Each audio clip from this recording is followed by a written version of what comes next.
Well, good afternoon. This is Jeff Myers with the NCAA Academic and Membership Affairs staff, and I will be taking you through our D3 webinar today regarding COVID-19 impact on compliance. Assisting me today will be several members of NCAA staff, and they'll be helping managing some of the questions that come in from all of you. So that'd be Tiffany Alford, Louise McCleary, Caitlin Purcell, Corey Berg, Bill Regan, and Linda Henderson. So thank you to all of them. All right. Well, with that, we can get started with our session today. And the purpose of this session is really to look at the current compliance implications regarding COVID-19, and specifically the process for addressing the issues, the specific actions taken, and the issues yet to be addressed. So we'll go through that, and we'll stop through various points in this session to address your questions that you submit through the chat function. Before we get into the details of the actions taken, we really need a moment to address this word flexibility, which really is the buzzword that pretty much every governance committee, governance group has held to when looking at these various compliance issues with respect to COVID-19. Every group that has looked at it has indicated we must approach these issues with flexibility. The conundrum comes when what does really flexibility mean, and when should these decisions be made? And really these can be divided into three large buckets that the groups have looked at with respect to what's the appropriate flexibility. The first being the student-athlete health and well-being, what provides them also a positive student-athlete experience. The second, institutional viability issues, budgets, resources, enrollment. And then the third, principles of collegiate athletics and the D3 philosophy, still holding true to those principles while offering flexibility. So just as we go through these issues, I would ask you all to keep that in mind, because that's kind of the lens that the governance structure, the committee, your peers have looked at when evaluating these various issues. And so what will we be looking at? Well, first we're going to talk about the process of how these issues come in and how they've been reviewed. Then we'll look at some membership and championship requirements, move on to recruiting from there, eligibility, and then ending with playing and practice seasons. So the process. Well, as you can imagine, we've received quite a few questions regarding COVID, quite a few requests regarding flexibility from current rules. And so primarily those have been funneled through the committee process. Early on, those have been handled by the administrative committee. The administrative committee is the committee made up of both the chair and vice chair of both the President's Council and Management Council, as well as the chair or the tenured president on Management Council.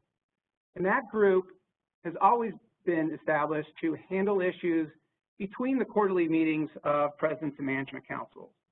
And it was accessed in this period of time to address some of these issues. And then after some of the initial urgency of the questions that came on with the cancellation of winter and spring championships, the administrative committee, while still guiding the process, has largely pushed the issues back through the committee structure and the subject matter experts within that committee structure. But as staff continues to receive these questions, and those questions may come from championship, or NCAA staff that receives these questions may be from championships, governance, AMA, or a host of NCAA staff, we review whether we've addressed those issues. If they haven't been addressed, it goes back to the committees. Those committees ultimately make a decision, and then that information is recruited back to, or communicated back through to the membership. And I think it's important to recognize as well that these committees are not making these decisions in a vacuum. There is a wealth of resources that have helped guide them in their discussions and in their decision-making process. And this slide just reflects a few of those resources. The first one being the NCAA COVID-19 Advisory Panel. And that's a group organized by Dr. Brian Hainline, made up of experts from the field of medicine to help navigate really what's largely an unknown situation. We have the Sports Science Institute, which Brian Hainline oversees. That's a department of the NCAA charged with oversight of health and safety for our student athletes. COVID-19 Internal Working Group. That's a group made up NCAA staff members. The group, while having no authority to take action, it's really a group that's managing issues internally across divisions, intended to take information in from the membership, be able to ensure communication across committees and across divisions. The next resource is a D3 Commissioner Survey. So D3 Commissioners issued a survey several weeks ago to Division III athletic directors. There was approximately 96 to 97% response rate, an outstanding response rate, a rate you don't typically see on any survey, trying to gauge the interests, the concerns from across the Division III membership. That survey and those results have helped inform numerous discussions at the committee level. And then membership feedback generally. There has been targeted outreach as well as outreach to different sports committees, seeking membership feedback across the landscape. So this has largely been, throughout this process, not only a committee-driven process, but a membership-driven process. So what are some of the decisions we've had? And we're going to start here with membership and championships. And I mentioned that the administrative committee took action fairly quickly early on before settling back and funneling issues through the entire committee structure. So shortly after the winter and spring championships were canceled, and when I say shortly, approximately within 24 hours, the administrative committee met and addressed several issues.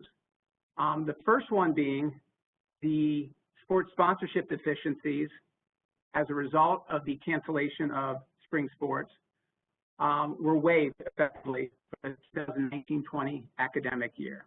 So any sports sponsorship deficiencies arising from cancellation of spring sports, whether that's the one season requirement or the overall sponsorship requirements, also would be waived for this academic year.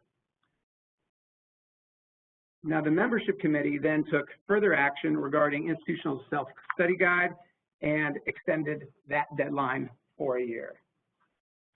The membership committee then set its sights on the next academic year, 2021 academic year, and specifically the sports sponsorship requirements. And the membership committee, as well as the championships committee, made a recommendation that the minimum sponsorship requirements should be reduced by a third. And ultimately, the administrative committee acted on that and approved that for the next academic year. It's important to understand that the membership committee considered a wide range of possibilities, options for sports sponsorship, but ultimately decided on the 1/3 reduction for a few reasons. One, to provide institutions flexibility with tightening budgets, encourage institutions to offer a positive student-athlete experience in the context of these times, and it allows institutions to focus on what they have been hearing quite a bit, and that is that many institutions are focusing on a conference-based schedule. And so based on that, for sports sponsorship purposes, as well as for championships eligibility, the minimum threshold was reduced by a third. I think it's important to remember as well that this action was taken at the end of May, based on the information available at the time.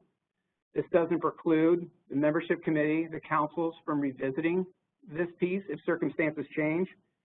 And it doesn't preclude individual institutions from requesting a waiver if they do not satisfy these reduced minimums next year. Important piece to remember, though, when we talk about individual waivers for sports sponsorship, these are waivers that occur after the year has transpired and they failed to satisfy those reduced minimums. Now we'll transition to recruitment. And specifically, current NCAA legislation is not structured to fully address the virtual recruiting environment, and specifically that virtual recruiting, as currently expressed in the legislation, requires any virtual recruitment to be private, so only between the coach and the prospective student athlete. What the Subcommittee for Legislative Relief reviewed was a waiver to effectively allow any event that would have normally been happening on campus, such as a junior day, to happen virtually. So coaches, institutions could have virtual junior days, so multiple prospective student athletes gathering on a virtual format. And so that waiver was issued back in April, effective for this summer. And the issue more generally is being reviewed by the Interpretations and Legislation Committee. And just reviewed it in meetings this week, realizing that the legislation needs to be reviewed for potential change, but is very supportive of virtual recruitment and change in this environment. So as we go through this summer, as they continue to discuss these issues, I would be watching out, looking for further communications regarding extension of those waivers and potential legislative concepts coming from the committee and the councils. Typically here, when we talk about recruiting and virtual workouts, or not virtual workouts, virtual recruiting, the questions we typically get are prospective student athletes engaging more with student athletes and team meetings. And so I want to just put a hold on that, because we will address that a little bit more directly when we talk about playing and practice seasons. So when we talked about the administrative committee meeting shortly after the cancellation of the championships and the actions it took, one of the first actions had to do with spring sports student athletes. And the immediate reaction was that those student athletes would not be charged with the use of a season or participation or the use of a semester. Now that was only one semester that the student athlete would not be charged with. So there were several questions for those student athletes that may have been in their 10th semester, and while that 10th semester didn't count, they wanted to come back for the entire year next year and participate. But unfortunately, that would have taken them past their 10th and then into the 11th semester, which is not permissible. So they sought a waiver through student athlete reinstatement. Student athlete reinstatement reviewed those waivers, granted those waivers based on the extenuating circumstances involving COVID. So those student athletes were then essentially granted a full year.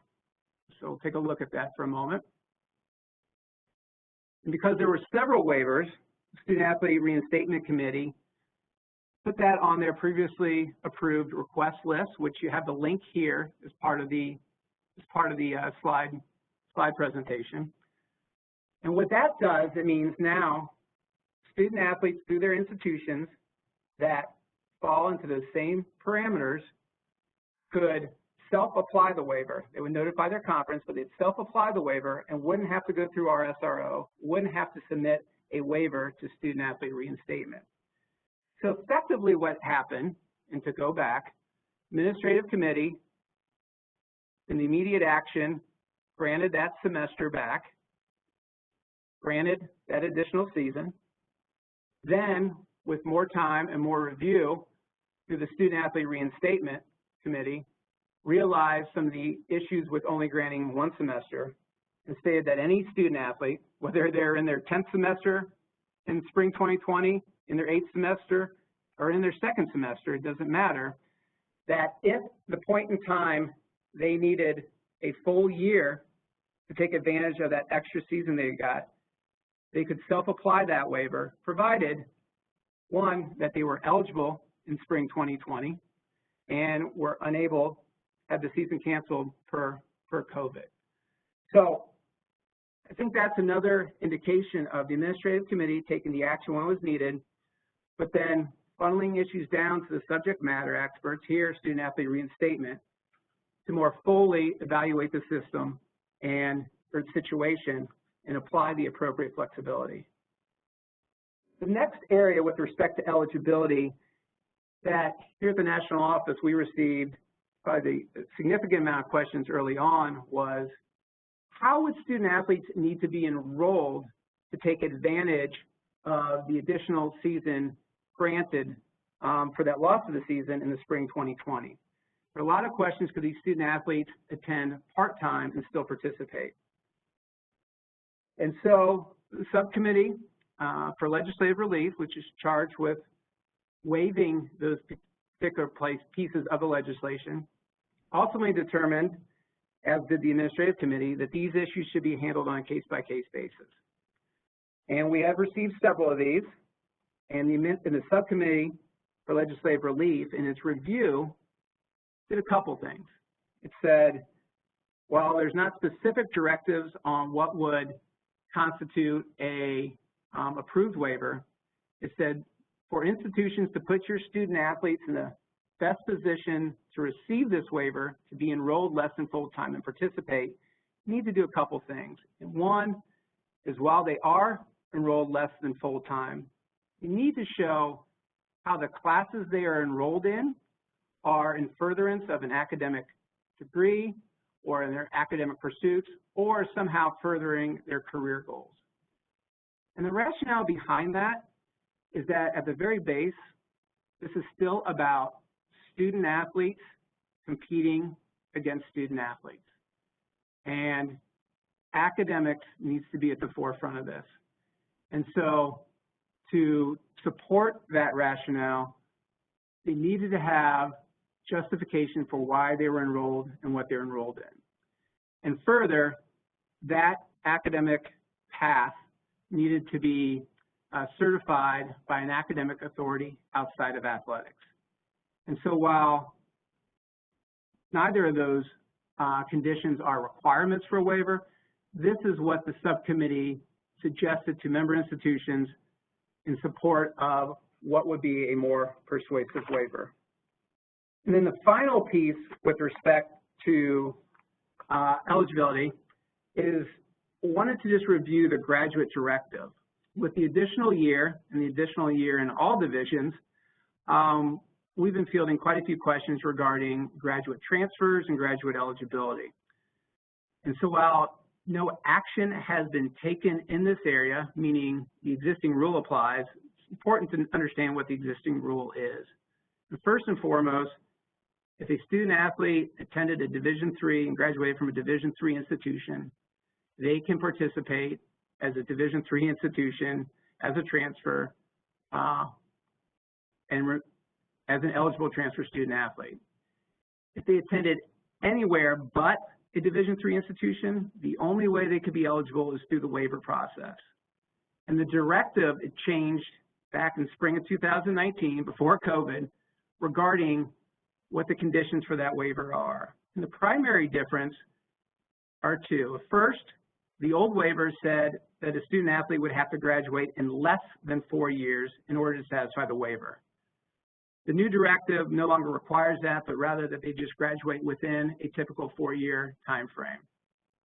The second part, the significant change, is that now the seasons of participation will be measured by Division III standards.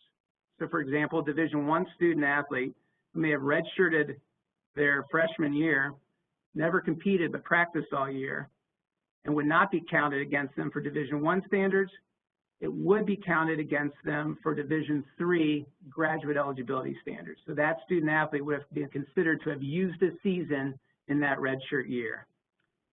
The other two requirements on here, no breaks in enrollment and 3.0 grade point average or better, are the same as what the previous directive was. Finally, on eligibility, and this is, I don't have a slide to represent this, but we're getting a lot of questions on eligibility for the fall specifically, and for the entire year more generally, regarding what would constitute a season for a student athlete. A lot of concerns regarding limited seasons. And so there have been questions, can there be a proactive waiver to suggest that if our fall seasons are not what they would typically be, can there be a proactive waiver that says those student athletes that participate would not be charged with a season of participation? That is currently being considered by the governance structure. I would expect there would be some communication over the next several weeks regarding that issue, whether that gets to the council levels in July or is addressed at the committee level prior to that, is still being determined, but that issue is still being discussed or is being discussed now within the governance structure. There are a few questions regarding eligibility and then a couple that we'll hold until you address bylaw 17. So the first eligibility question is, what is the impact of a spring sports student athlete that is not in their 10th semester? So this is only addressed in the Q&A regarding the 10th semester. So for example, a sophomore with a hardship waiver. Sure. So, and with respect to that previously approved waiver list and with extension requests, they are not effectively ripe until that student athlete needs it.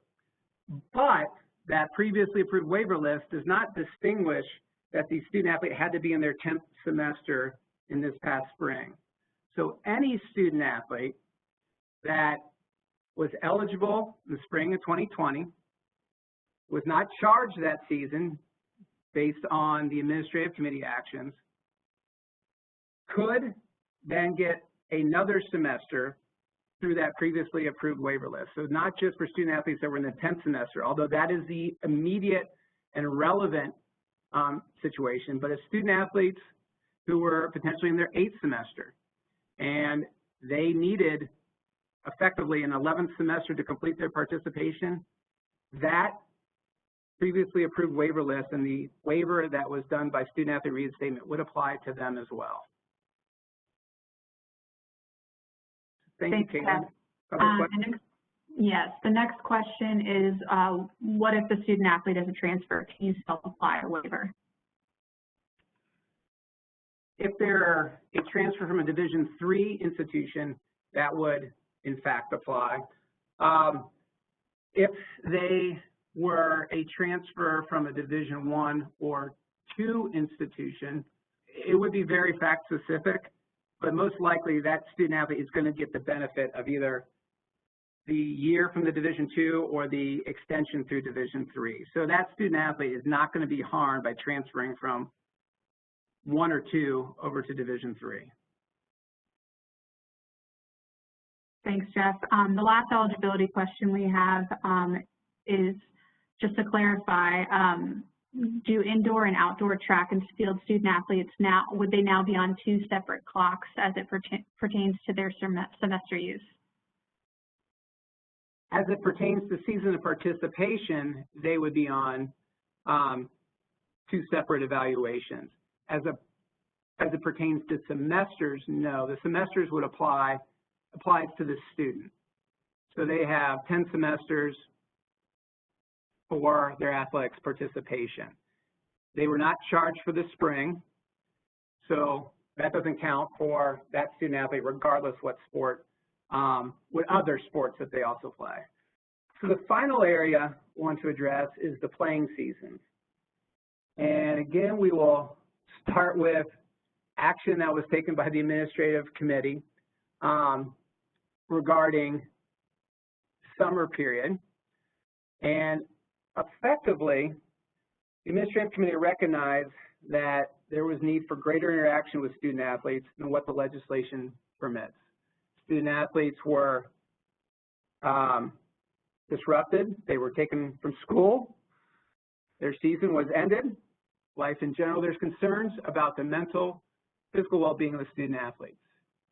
And as a means of helping to maintain connectivity with the institution, with their support system, with their team, the administrative committee stated that virtual interactions with the student athletes and their coaches and their teammates, which would normally not be permissible outside of season, should be permissible. And they extended that then through the summer period. And really the rationale behind that was for the benefit of the student athlete to promote that connectivity, to support that student athlete. And so what does this look like? Well, a couple things. The first is that those virtual interactions can really include discussions about anything. So about workouts, about sports-related information, film review, anything. So significant departure from what, again, would typically be allowed outside the season. Primary prohibition is that institutional staff still may not conduct or monitor workouts virtually. And that's a health and safety issue that there was concerns about.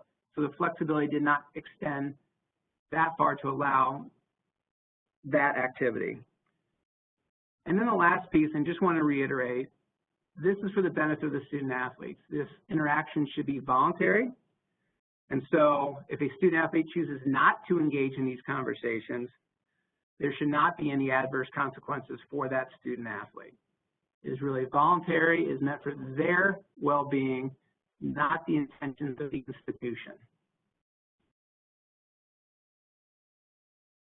So I said when we talked about bylaw 13 and recruiting, this issue of prospective student athletes. So we have flexibility for institutional staff to have virtual recruiting conversations with multiple prospective student athletes on the same call.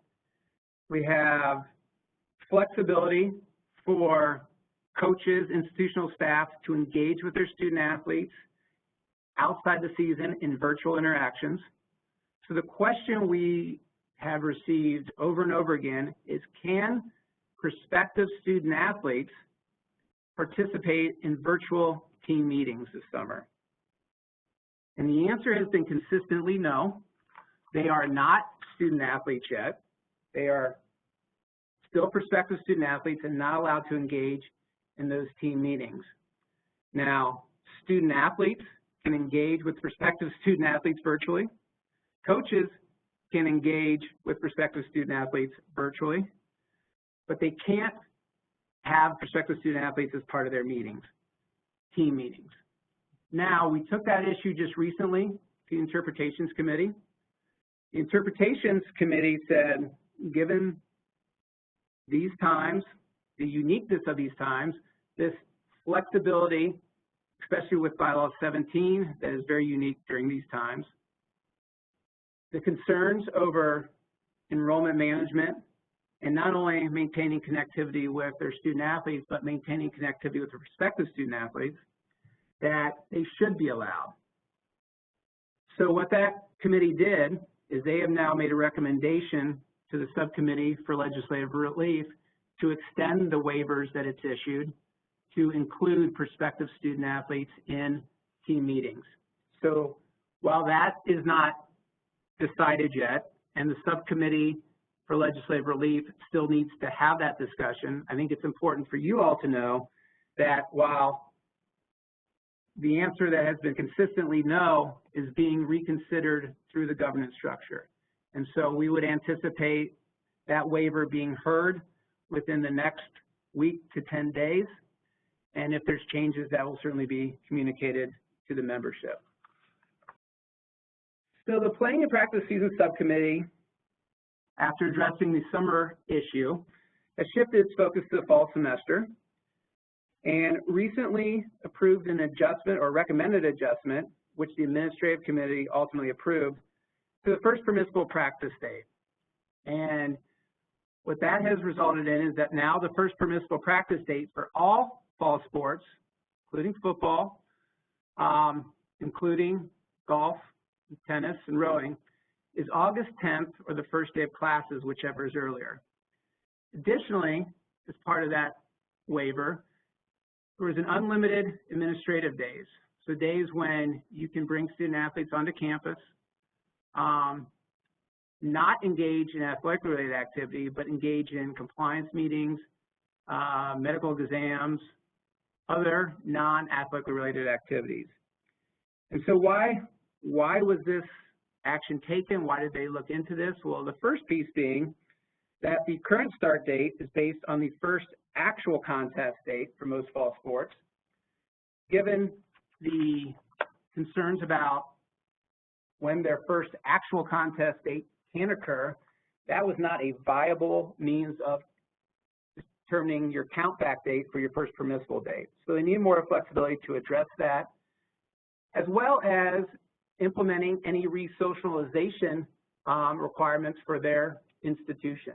And so the subcommittee said, and they considered lots of options, and went with what they believed was a flexible option, realizing, and many on the committee realizing, that August 10th is not a date that they would probably bring their student athletes in, but giving them the flexibility, giving institutions the flexibility to bring them in at that time in a manner that the institution deems important, thought was in the best interest of the student athlete from a health and well-being perspective, the best interest of the institution to do it in the manner that they thought was best for their institution. So for this year, and this year only, the first permissible date is not based on the typical practice formula, the counting back of opportunities and so on, but rather August 10th or the first day of classes, whichever is earlier.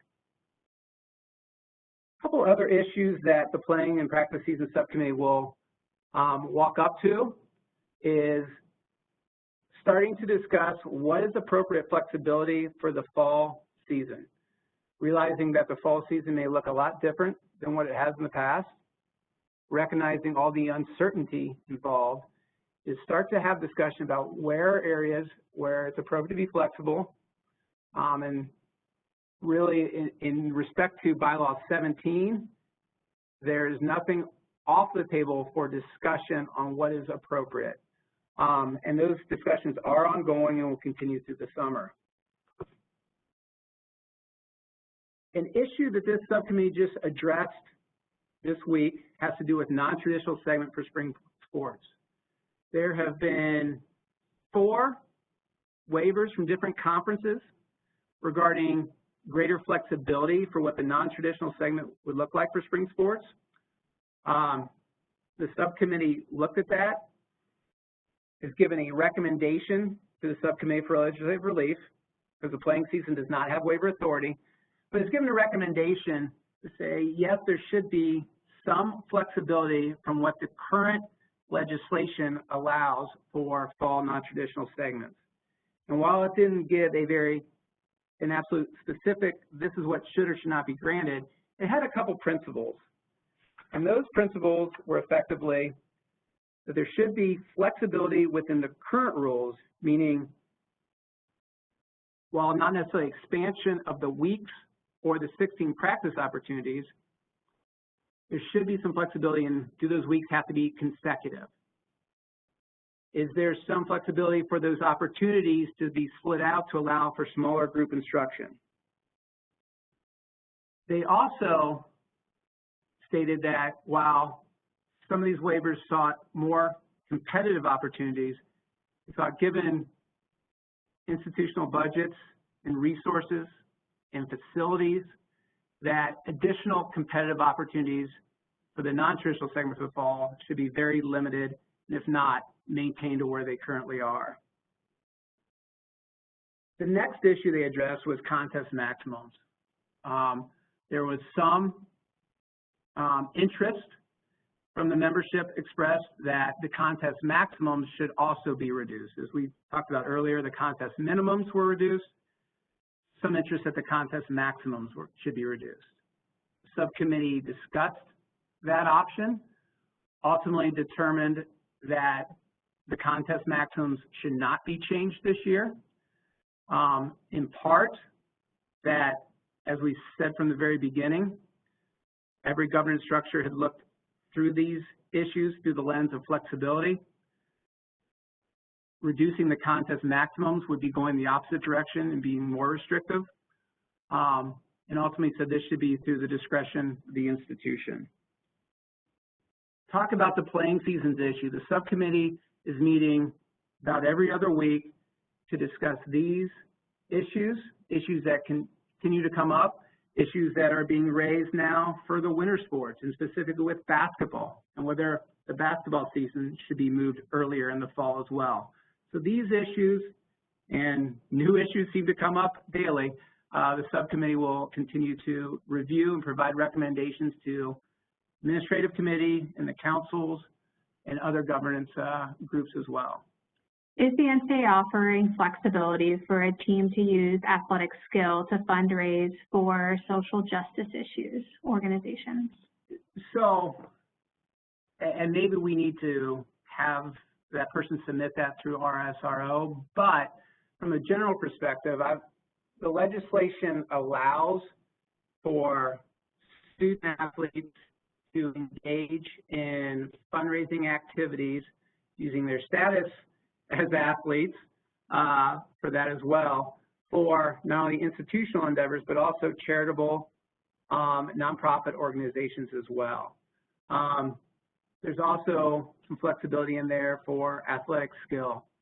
So I think I would recommend, if there's a very specific question, that institution should submit that one through RSRO, because existing legislation may very well cover what they're seeking to do. All right, then the next question is the governance structure considering any additional student athlete eligibility waivers in case they are unable to complete their seasons due to COVID-19? They are, and so there has been a waiver submitted for the governance structure to consider what would be the appropriate threshold for participation this fall for a student athlete if they don't reach that threshold to then get their season back. And that will be discussed over the next couple weeks going into July to determine what would be an appropriate threshold and whether there should be flexibility granted in that. So yes, the governance structure is considering that that waiver, that issue. All right, next question. Do the virtual team meetings that can discuss strategy related to the sport include all sport seasons or just spring sports? Includes all sports. Okay.